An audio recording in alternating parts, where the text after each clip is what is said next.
नाम है passengers. Movie की शुरुआत में इंटरस्टेलर स्पेसशिप एवलॉन को दिखाते हैं जो कि एक नए प्लेनेट की ओर बढ़ रहा है जिसका नाम है होमस्टेड 2। लेकिन शिप के सारे क्वार्टर्स खाली हैं और वो ऑटो पायलट मोड में चल रहा है। इसके 258 क्रू मेंबर्स और 5000 पैसेंजर्स हिबरनेशन में है, यानी कि गहरी नींद में। अचानक शिप एक एस्टेरॉयड बेल्ट से गुजरता है जो उसके शील्ड्स को कमजोर कर देता है। अब सारी पावर मेन शील्ड की ओर डाइवर्ट हो जाती है, लेकिन शिप से एक जायंट एस्टेरॉयड टकरा जाता है। इसकी वजह से उसके कई सिस्टम्स ठीक से काम नहीं करते। इस धमाके से एक हिबरनेशन पॉड एक्टिव हो जाता है और उसमें से जिम प्रिस्टन नाम का एक मैकेनिकल इंजीनियर बाहर निकलता है। एक ऑटोमेटेड सिस्टम उसे बताती है कि तुम 120 साल से नींद में थे और सिर्फ 4 महीने में ये शिप होमस्टेड 2 पहुंच जाएगा। तब तक तुम इस शानदार शिप की लग्जरी एंजॉय कर सकते हो। जिम को उसकी आईडी बैंड, उसका केबिन और मेन ड्यूटीज के बारे में बताया जाता है जो उसे होमस्टेड 2 पहुंचने से पहले पूरी करनी होगी। जिम तैयार होकर शिप के दूसरे पैसेंजर से मिलने जाता है। वो बड़ा एक्साइटेड होता है लेकिन जरा नर्वस भी दिखता है। वहाँ होलोग्राम के द्वारा उससे बताया जाता है कि पृथ्वी में जनसंख्या बहुत बढ़ गई और हर चीज की कीमत आसमान छूने लगी है, इसीलिए वहाँ रहना बहुत मुश्किल हो रहा है। वो बताती है कि तुम इस सेशन के अंत में अपने सवाल पूछ सकते हो। पर जिम लगातार यही पूछ रहा होता है कि यहाँ मैं अकेला क्यों हूँ, लेकिन होलोग्राम उसका कोई जवाब नहीं देती और जिम बाकी लोगों को ढूंढने चला जाता है। फिर वो शिप के मेन एरिया में पहुँचता है लेकिन वहाँ भी कोई नहीं होता। फिर वो एक ऑटोमेटेड इन्फॉर्मेशन डेस्क से पूछता है मुझे किसी इंसान से बात करनी है। वो जिम को एक स्टीवर्ड के पास भेजता है पर वहाँ भी कोई नहीं होता। अब जिम शिप के कैप्टन से मिलना चाहता है, पर जब वो कैप्टन ब्रिज पर पहुँचता है तो देखता है कि सभी क्रू मेंबर्स नींद में हैं, यानी हिबरनेशन में हैं। फिर वो ऑब्जर्वेटरी में जाकर देखता है तो पता चलता है कि शिप को होमस्टेड 2 पहुंचने में 90 साल लगेंगे। दरअसल वो अपने समय से पहले ही जाग गया है। अब वो मेन एरिया में जाकर पूछता है कि मुझे वापस हिबरनेशन में जाने के लिए क्या करना होगा। फिर कम्युनिकेशन सिस्टम से उसे पता चलता है कि पृथ्वी पर कॉल कनेक्ट करने की कीमत बहुत ज्यादा है, इसलिए तुम्हें उसके जवाब मिलने में लगभग 55 साल लग जाएंगे। ये सुनकर तो जिम टूट ही जाता है। फिर वो शिप में घूमने लगता है तो उसे शिप के बार में एक बारटेंडर दिखता है। अब जिम उससे ड्रिंक मांगता है। जब वो ड्रिंक देने जाता है तो जिम रियलाइज कर लेता है कि यह इंसान नहीं बल्कि आर्थर नाम का एक एंड्रॉइड है। जिम उससे मदद मांगने की कोशिश करता है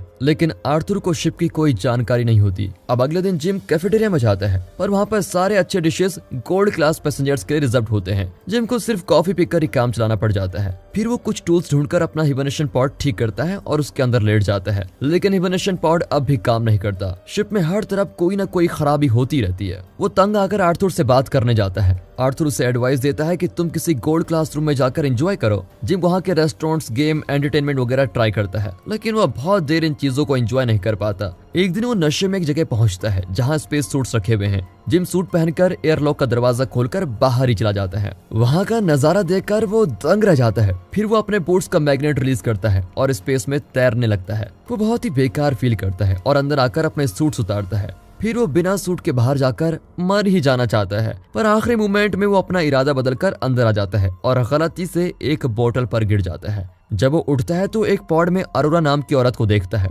उसके बाद वो डायरेक्टरी में उसकी फाइल्स ढूंढता है और उसका पैसेंजर इंटरव्यू सुनता है। फिर वो बार में जाकर आर्थर को अरोरा के बारे में बताता है। जिम को खुद पर तरस भी आता है क्योंकि वो एक बेहतरीन लाइफ की तलाश में दूसरे प्लेनेट पर जा रहा था, लेकिन वो समय से पहले ही जाग गया। इतना ही नहीं, वो अरोरा की ओर अट्रैक्टेड भी होता है लेकिन उससे बात भी नहीं कर सकता क्योंकि वह हिबरनेशन में है। इस तरह दिन गुजरते हैं और जिम अब अकेलेपन से तंग आ चुका है, इसीलिए वो अरोरा के पॉड को एक्टिवेट कर देता है। जब अरोरा हिबरनेशन से बाहर आ रही होती है तो जिम छुपकर अपने केबिन में चला जाता है। कुछ देर बाद जिम मेन एरिया में जाकर देखता है तो अरोरा वहीं पर होती है। वो बहुत कंफ्यूज्ड होती है। दरअसल जब 1 साल पहले जिम अपने हिबरनेशन पॉड से उठा था तो वो भी इतना ही कंफ्यूज था। अब जिम उसे बताता है कि सिर्फ हम दोनों समय से पहले उठ गए। वो अरोरा को फिर ऑब्जर्वेटरी में ले जाकर बताता है कि शिप के क्रू मेंबर्स और मेन कमांड अब तक नींद में है। अरोरा घबरा जाती है और फिर से अपने पॉड में जाना चाहती है। तभी जिम कहता है कि इस शिप में ऐसा कोई भी इक्विपमेंट्स नहीं है जिससे हम वापस हिबरनेशन में जा सके। अरोरा परेशान हो जाती है कि अब वो होमस्टेड 2 पर नहीं पहुंच पाएंगे। उसे जिम के लिए बुरा लगता है क्योंकि वो 1 साल से इस शिप में अकेला जी रहा था। जिम अरोरा को आराम करने के लिए कहता है क्योंकि वो अभी अभी हिबरनेशन पॉड से बाहर निकली है। अब जिम अपनी हरकतों पर गिल्टी फील करता है। वो बार में जाकर आर्थर से कहता है तुम अरोरा को मत बताना कि मैंने उसके पॉड को जानबूझकर एक्टिवेट किया था। अगले दिन अरोरा मेन एरिया में जाकर हिबरनेशन पॉड के बारे में कुछ इन्फॉर्मेशन मांगती है। तभी जिम वहाँ पर आता है और दोनों ब्रेकफास्ट करने लग जाते हैं। तभी इन्फॉर्मेशन डेस्क में कोई गड़बड़ी होने लग जाती है। कैफेटेरिया में अरोरा रियलाइज करती है कि जिम 1 साल से एक ही मेन्यू आइटम खा रहा है। वो जिम पर तरस खाकर अपना गोल्ड क्लास ब्रेकफास्ट उसके साथ शेयर करती है। उसे यकीन है कि वे किसी तरह पॉड के अंदर वापस जाकर हिबरनेट कर सकते हैं। वो कुछ रिसर्च डॉक्यूमेंट्स को पढ़ती है और फिर क्रू मेंबर्स के हिबरनेशन चैम्बर का दरवाजा तोड़ने की कोशिश करती है। जिम देखता है कि शिप में और भी कई सिस्टम्स डाउन हो रहे हैं। अरोरा धीरे धीरे अपनी रियलिटी को स्वीकार कर लेती है और रोज शिप में जॉगिंग, स्विमिंग ये सब कुछ करने लग जाती है। वो अपनी राइटिंग भी शुरू कर देती है। वो जिम से पूछती है कि तुम होम स्टे 2 क्यों जाना चाहते हो। पहले तो वो कहता है कि मेरी कंपनी इस ट्रिप को स्पॉन्सर कर रही है इसीलिए, लेकिन बाद में वो सच बताता है कि पृथ्वी पर मैं खुद को एक लूजर फील करता हूँ। कम से कम होम स्टे 2 में कुछ कर दिखाना चाहता हूँ, यही मेरा मकसद है। अरोरा बताती है कि वो इस शिप के बाकी पैसेंजर से बिल्कुल अलग है क्योंकि उसके पास इस ट्रिप का रिटर्न टिकट भी है। उसका प्लान था कि वो होम स्टे 2 में 1 साल रहकर पृथ्वी पर वापस लौट आएगी और वो पहली जर्नलिस्ट होगी जो होम स्टे 2 के रियल लाइफ एक्सपीरियंस के बारे में लिख पाएगी। ऐसा करके वो अपने लिए एक अलग पहचान बनाएगी। ये सब कुछ उसने सोचा हुआ था, लेकिन वक्त के जाते जाते वो भी गिव अप करने लगती है। अब जिम उसका मूड ठीक करने के लिए उसको डांसिंग, सिनेमा, बास्केटबॉल कोर्ट वगैरह में लेके जाता है। फिर वो अरोरा को आर्थर से मिलाता है। अरोरा जरा रिलैक्स फील करती है, लेकिन जल्दी वो रियलाइज करती है कि ये एक डेड एंड है और वो चली जाती है। जिम आर्थर के साथ अकेला होता है और खुद को कोसता है कि मैंने इतनी एम्बिशियस लड़की की लाइफ बर्बाद कर दी। अरोरा ऑब्जर्वेटरी में जाती है तो वहाँ जिम ने उसके लिए क्राइसलर बिल्डिंग का मिनिएचर बना के रखा होता है। वो एक पल के लिए खुश हो जाती है। फिर दोनों बार में डेट करने जाते हैं और डिनर के बाद अपनी लाइफ की कई बातें शेयर करते हैं। अरोरा कहती है कि जब मैं टीनेज की थी तो मेरे पापा चल बसे। फिर दोनों स्पेस सूट्स पहनकर शिप के बाहर स्पेस वॉक करते हैं। जिम को अच्छा लगता है कि वो किसी के साथ मिलकर ये खूबसूरत नजारा देख रहा है। जिम दोनों के बूट्स के मैग्नेट्स को ऑफ कर देता है और दोनों साथ ही तैरने लग जाते हैं। फिर दोनों अंदर आकर किस करते हैं और जिम के कैबिन में जाकर इंटीमेट होते हैं। अगले दिन अरोरा जिम के कैबिन में शिफ्ट हो जाती है और दोनों पार्टनर्स की तरह रहने लग जाते हैं। वे हर काम साथ मिलकर करते हैं। अरोरा शिप के अंदर अपनी लाइफ के बारे में लिखती रहती है। जिम शिप को एक्सप्लोर करता है और हाइड्रोपोनिक्स में पहुंच जाता है जहां वाटर सोल्यूशन में पौधे उगाए जाते हैं। वहां से वो अरोरा के लिए एक फूल लेके आता है। एक दिन दोनों ऑब्जर्वेटरी में जाते हैं तो देखते हैं कि उनका स्पेसशिप एक रेड जायंट स्टार के करीब गुजर रहा है। उस दिन अरोरा का बर्थडे होता है और वो एक रेस्टोरेंट में सेलिब्रेट करते हैं। फिर वे बार में जाकर ड्रिंक करते हैं। जिम वॉशरूम में जाकर अरोरा के लिए एक रिंग तैयार करता है। यहाँ अरोरा आर्थर से बातें करने लगती है। अब आर्थर जो कि एक एंड्रॉइड है, वो अरोरा को बता देता है कि जिम अकेला फील कर रहा था, इसलिए उसने तुम्हें जानबूझकर हिबरनेशन से जगा दिया। इतने में जिम आ ही जाता है और अरोरा बहुत गुस्से में होती है। वो जिम को डांटती है और घबराकर वहां से चली जाती है। जिम अपने केबिन में लौटता है तो अरोरा की कोई चीज वहां पर नहीं होती।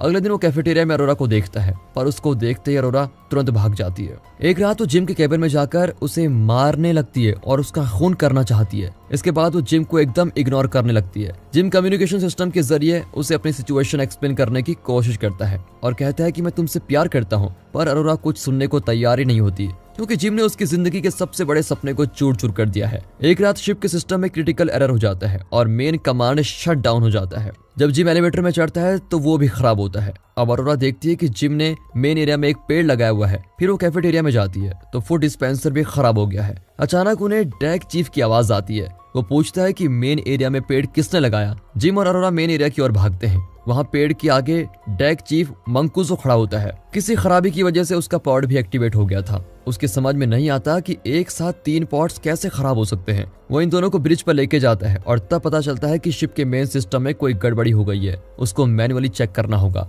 जब वे ब्रिज से बाहर जाने की कोशिश करते हैं तो एक रोबोट उनके ऊपर गिरने लगता है। खुशकिस्मती से वे बच जाते हैं। जिम और अरोरा मंकुजो को बताते हैं कि शिप में खराबियां दिन बर दिन बढ़ती जा रही हैं। मंकुजो इन दोनों को सिखाता है कि पॉड से डाटा कैसे कलेक्ट करना चाहिए। जब मंकुजो पॉड्स को चेक करता है तो पता चल जाता है कि जिम ने जानबूझकर अरोरा का पॉड एक्टिवेट किया था। वो जिम को डांटता है कि तुमने ऐसा क्यों किया। फिर वो ब्रिज पर जाकर कलेक्ट किए गए डाटा को चेक करता है। अरोरा के पूछने पर मंकुजो बताता है कि अब तुम पॉड के अंदर वापस नहीं जा सकती। तभी जिम एक और टूटा हुआ रोबोट लेके आता है। अब मंकुजो को हिबरनेशन सिकनेस होने लगती है और वो आराम करने जाता है, पर अचानक वो खांसने लगता है और मुंह से उसके खून निकलता है। उसी रात अरोरा को नींद नहीं आती और वो स्विम करने जाती है। अचानक पूरे शिप में ग्रेविटी लॉस होती है और स्विमिंग पूल का पानी ऊपर उठ जाता है और अरोरा डूबने लग जाती है। कुछ ही देर में ग्रेविटी रीसेट हो जाती है और अरोरा बड़ी मुश्किल से जिंदा बचती है।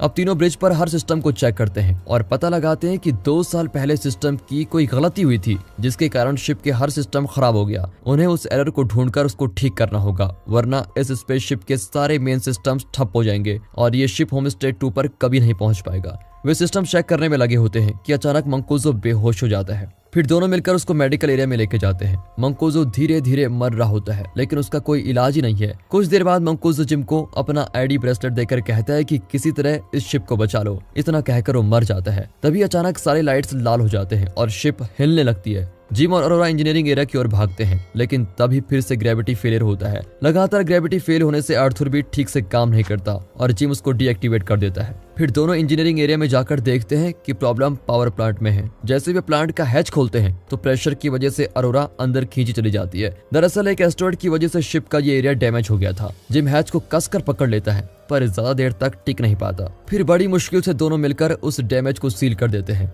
तब जिम पता लगाता है कि किसी दूसरी जगह पर भी डैमेज हुआ है। दोनों मीटियोर की ट्रैजेक्टरी को चेक करते हैं तो पता चलता है कि रिएक्टर कंट्रोल कंप्यूटर भी डैमेज हो चुका है। दोनों मिलकर उसके रिप्लेसमेंट पार्ट्स ढूंढते हैं और आखिर उसको फिक्स कर देते हैं, लेकिन वो फिर फेल हो जाता है। अब रिएक्टर को ठंडा करने के लिए उन्हें शिप के बाहर का वेंट डोर खोलना पड़ेगा। दोनों एयरलॉक पर जाकर रुकते हैं। जिम अरोरा को मंकुजो का आईडी ब्रेसलेट देता है और कहता है कि शायद मैं लौट कर नहीं आऊं। अरोरा उसको स्पेस सूट पहनाकर कहती है कि तुम जरूर लौट आओगे, मैं तुम्हारे बिना इस शिप में नहीं रह सकती। जिम के जाने के बाद अरोरा वापस रिएक्टर पर पहुंचती है, जहां तापमान क्रिटिकल लेवल पर पहुंच गया है। रिएक्टर का एक बोल्ट प्रेशर की वजह से अरोरा के हाथ पर आकर गिरता है। जिम बाहर से वेंट का दरवाजा ढूंढ लेता है। जब वो दरवाजा खोलने की कोशिश करता है तो रिएक्टर रूम का तापमान और बढ़ जाता है। वो अरोरा को बताता है कि रिएक्टर को ठंडा करने के लिए मुझे दरवाजे को मैनुअली पकड़ कर रखना पड़ेगा। अरोरा को ये ठीक नहीं लगता, लेकिन और कोई रास्ता न पाकर जिम अपने प्लान के हिसाब से दरवाजा पकड़ कर रखता है। वो अरोरा को बताता है कि रिएक्टर को वेंट करने दो। अरोरा जिम को खोना नहीं चाहती। इस पर दोनों में बहस होती है और आखिर में जिम कहता है कि हमें बाकी पैसेंजर्स को बचाना होगा। ये सुनकर अरोरा रिएक्टर को वेंट करती है। ये प्रोसेस सफल होता है, लेकिन रिएक्टर से निकला हुआ धुआं जिम को धक्का देकर दूर फेंक देता है। इस इम्पैक्ट से उसकी रस्सी भी टूट जाती है। अब उसके सूट का प्रेशर भी घटने लगता है। जब वो अरोरा को ये इन्फॉर्मेशन देता है तो वो तुरंत दूसरा सूट पहनकर उसको बचाने के लिए बाहर जाती है। जिम फिर से उससे माफी मांगता है। इसी बीच अरोरा तैरने लगती है और जिम की रस्सी पकड़ने की कोशिश करती है, पर अरोरा की रस्सी छोटी पड़ जाती है। फिर भी वो अपनी पूरी कोशिश जारी रखती है और बड़ी मुश्किल से जिम की रस्सी पकड़कर उसको अंदर लेके आती है। वो फिर उसको मेडिकल एरिया में लेके जाती है तो पता चलता है कि वो मर चुका है। पर अरोरा मंकुजो का आईडी ब्रेसलेट यूज करके उसे रिवाइव करने की कोशिश करती है। अब ऑटोमेटिक मेडिकल पॉड अपना काम शुरू करता है और जिम को रिवाइव कर देता है। तब अरोरा कहती है कि मैंने तुम्हें माफ कर दिया। फिर अरोरा आर्थर को भी ठीक कर देती है और वे मंकुजो के शरीर को पूरी इज्जत के साथ स्पेस में डिस्पोज कर देते हैं। जिम अरोरा को मेडिकल एरिया में ले जाकर बताता है कि मैंने मेडिकल पॉड को हिबरनेशन पॉड की तरह यूज करने का तरीका ढूंढ निकाला है, तो मेडिकल पॉड के अंदर चले जाओ और होम स्टेट 2 तक का सफर पूरा कर लो। लेकिन अरोरा इनकार कर देती है और जिम के साथ एवलोन पर ही रहने का फैसला करती है। आखिर में जिम अरोरा को प्रपोज करता है और दोनों स्पेसशिप में अपनी लाइफ गुजारते हैं। 88 साल बाद एवलोन होम स्टेट 2 पर पहुंच गया है। तभी सभी क्रू मेंबर्स जाग जाते हैं और स्पेसशिप को बुरी हालत में पाते हैं। अरोरा ने उनके लिए एक मैसेज छोड़ा होता है जिसमें वो बताती है कि जब क्रू मेंबर्स और पैसेंजर्स हिबरनेशन में थे तो इस स्पेसशिप में अरोरा और जिम की लाइफ कैसे थी और उन्होंने इस स्पेसशिप को और बाकी स्लीपिंग पैसेंजर्स को कैसे बचा कर रखा, ये सब कुछ उसने बताया होता है। यानी कि वो दोनों अब मर चुके हैं। और दोस्तों, इसी के साथ ये मूवी यहाँ पर खत्म होती है।